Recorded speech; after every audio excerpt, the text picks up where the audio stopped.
In the past 10 months, he went on a 72-day long hunger strike to urgently ask the UK government to proscribe the IRGC.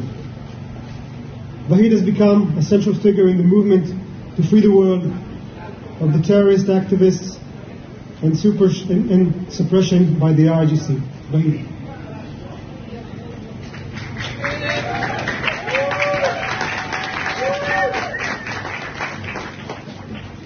Thank you. Since October the 7th, I start most of my speeches and talks with this poem of Martin Muller, which says, "First they came for the communists, and I did not speak out, because I was not the communist. Then they came for the socialists, and I did not speak out, because I was not the socialist. Then they came for the trade unionist, and I did not speak out, because I was not the trade unionist. Then they came for the Jews, and I did not speak out, because I was not a Jew. Then they came for me, and there was no one left to speak out for me." Why I repeat this poem since October the 7th? To remind myself and those who listen, because I believe we're living in the same time. Martin Muller wrote this poem in 1946. I believe we are living in the same time. They started with Jews. They started with Israel. They're going to come after all of us.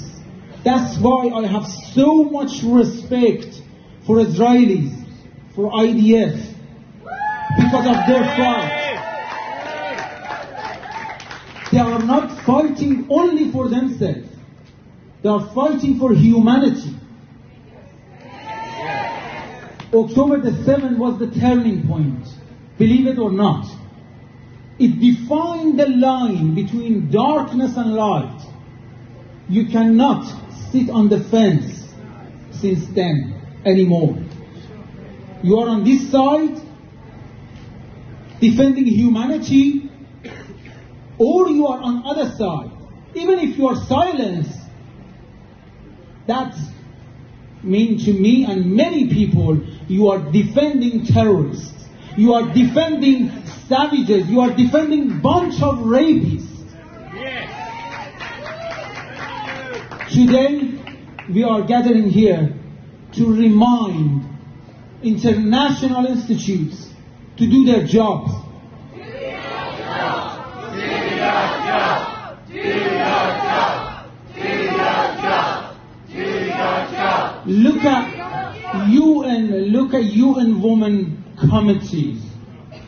After 2 months, they are still searching for evidence, and they are continuing with their search. I hope they saw the report of their favorite media, BBC, recent report of the gang rapes of women and girls on October the 7th. I hope they saw the reports of BBC of the remembrance of the bodies of girls and women after gang rape by terrorist Hamas on October the 7th. I hope they have seen this, because this is recent, 2 days. And it's really amazing. It's coincident. I don't know what can I call it, synchronicity. The report of Amnesty International came out today about the raping of women and girls in Iran 10 months ago by the agents of IRGC, an Iranian regime. Gang rapes boys and girls inside the prison as a torture. So these 2 reports came out. I hope they saw that. I hope UN see these reports, and Red Cross. We are here not to beg them. This is my point of view. We are here to make them do their job. This is our responsibility today. We cannot stay quiet. Their stance is obvious, and I'll give you a story in a minute to be more clear about this. But what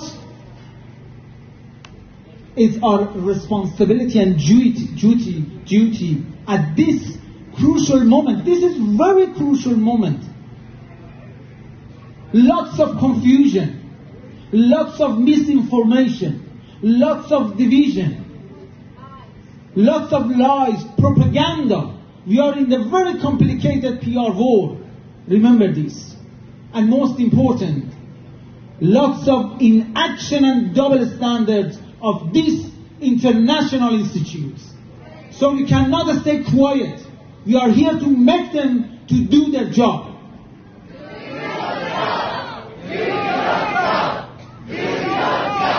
Let me give you the story, short story of Red Cross.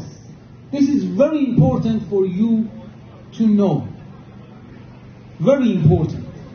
44 years ago, when the world powers decided to change the regime in Iran and bring these savages, rapists in power in Iran, which they are the source of all these terrorist activities and instability in the region, when they decided to do that 44 years ago, Red Cross quickly moved to Iran to check the prisons of Iran, to give the order to international community. Iran in that time was not in war with any countries. The government had some prisoners like other countries. But Red Cross quickly moved to Iran. And as a result, they de-legitimized the government of that time, of Pahlavi, and they prepared the mind of people mind for changing regime. And they have been successful. They changed regime in Iran. They de-legitimized Pahlavi's government.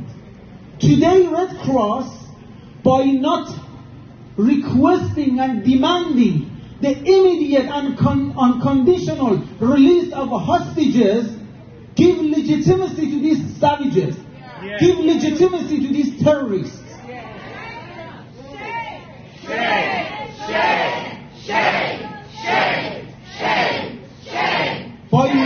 By not demanding publicly and strongly to access the hostages, to see where they are, how they are, to provide the first need for them, the basics. Give legitimacy to these terrorist groups, Hamas, Hezbollah, Islamic Jihad, and the head of the octopus, Iranian regime. So I think I leave you to connect the dots. But what I think the same forces, on the same basis and principle that they brought these savages 44 years ago in power in Iran, now they are defending these terrorists under the name or by the cover of protecting and supporting Palestinians, Palestinian cause. I don't know what Palestinians' cause today is. But I think it's same principles. Look at the region 44 years ago, compared with now. The relationship of Iranian government with Israel and with other countries 44 years ago now. The stability of the region 44 years ago by now. So we are in this critical situation. So we have to be aware of this and propaganda of war. So I have one advice for international institutes, especially Red Cross today. I invite them to do not mistake it. Because these savages, these terrorists, do not value any of our lives and the people of Red Cross and other communities. They see us infidels, non-believers, which there is no value for us. But what we have to do? In that time, 44 years ago, when they decided and changed the regime in Iran, which this is the result of it, I think the Iranian regime is the main source of the problem, I explained. Yes. When they said Russia and China, we never heard Russia and China calling for elimination of the state of Israel. There are opportunities. They're using any opportunity for their own benefit. But Iranian regime, since they came on power, they called for an elimination of the state of Israel. So what is our responsibility? The Iranian people, they were in deep coma 44 years ago. But we are not in deep coma now.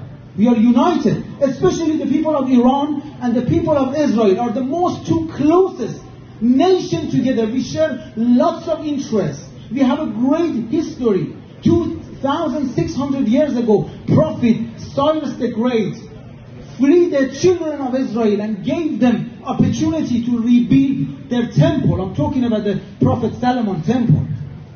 So we have a great history. We have to be united again and stand first. Two things. Iranian regime and its proxies, they are great in creating division between us. Especially now they are focused to bring division, create division between the people of Israel, to increase pressure on the government. So we should be aware of this. Unity of Israelis. That's the main thing. And supporting their governments, supporting their militaries. That's the first thing. And then second, what we are doing now, increasing the maximum pressure on these international institutes. Call their donors, call their funders to stop their funds. Whatever we can do, we have to do it now and make them to do their job. Thank you.